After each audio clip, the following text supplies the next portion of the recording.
Good afternoon, everyone, also from my side, and welcome to this second webinar for the introduction of our selected projects from the third SNS JU call. My name is Pavlos Fournogerakis, and I'm Deputy Head of Programs in the SNS JU, for those who don't know me yet. Those who were present in the first webinar last Friday have already seen most of these slides that were also presented by our Head of Programs, Javier Alvarez. However, I think it is important to set the scene and to reiterate some of the key messages that are important for all projects towards a successful SNS program. So I'm very happy to be here with you today. Yes, I think the slides work well. I would like to start by congratulating all the new projects that have been selected for funding.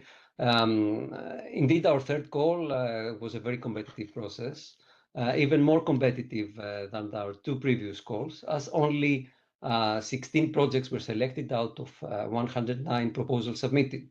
So these 16 projects really represent the top, the best of the best of the ideas that will contribute to shape 6G research and innovation, not only in Europe, but globally.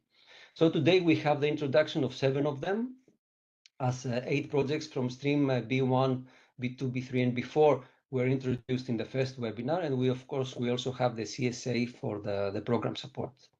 In terms of project statistics, you can see a few, and on top of what Colin also mentioned in his introductory speech, you can see we have 25 countries and more than 300 beneficiaries in this set of projects, out of which 40% newcomers.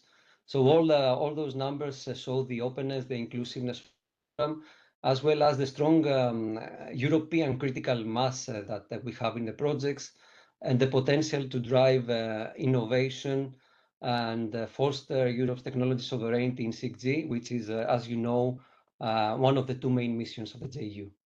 So now it is the time to start the critical phase of implementation. And indeed, we need to turn the concept and the objectives that are included in all 16 grant agreements to some tangible results and some meaningful contributions, such as standardizations, key scientific and exploitable results, even viable commercial products, depending on the TRL of your projects, towards the competitiveness and the societal impact as presented in this technological sovereignty cycle.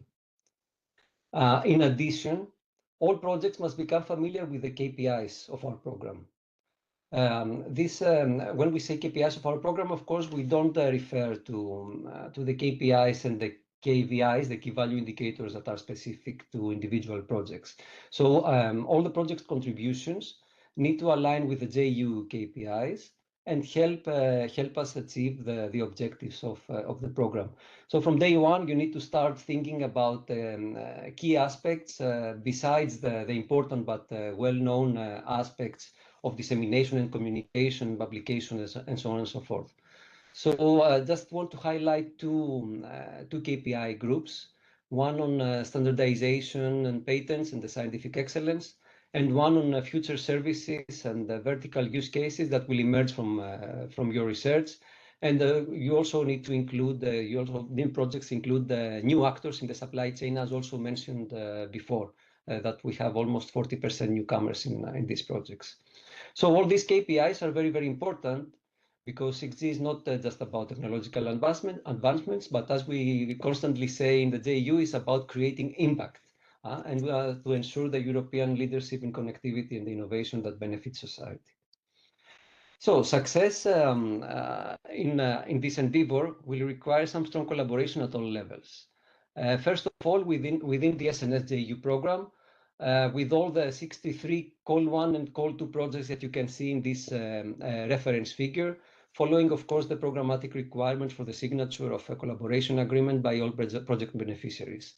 So this is a mandatory step so that projects can participate in all SNS programmatic structures, like the steering board, the technology board, task forces, working groups from the projects, but also important working groups at the 6GIA level.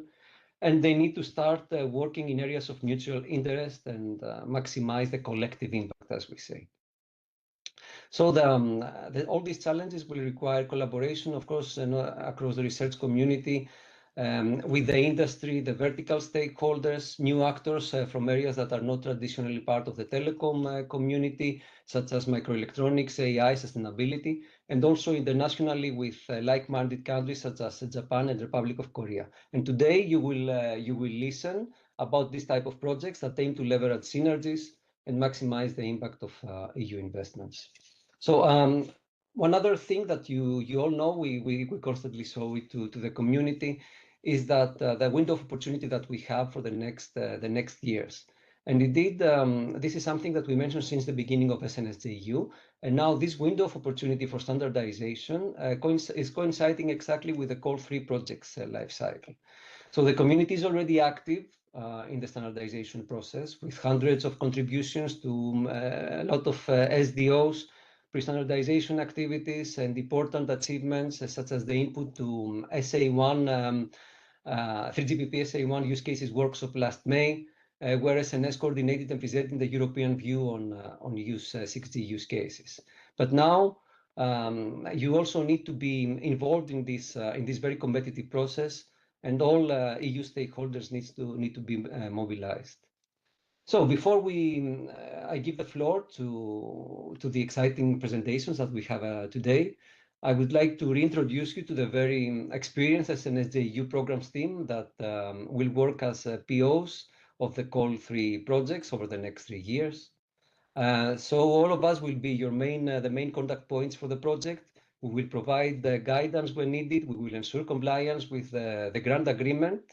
And always bear in mind that we have the same objectives with the project, which is to really make a successful project, to reach the objectives and create the promised impact.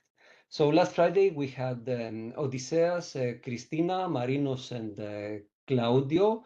Today, we will have Tambiama moderating the discussions and the presentations on streams 5 and 6 on international collaboration.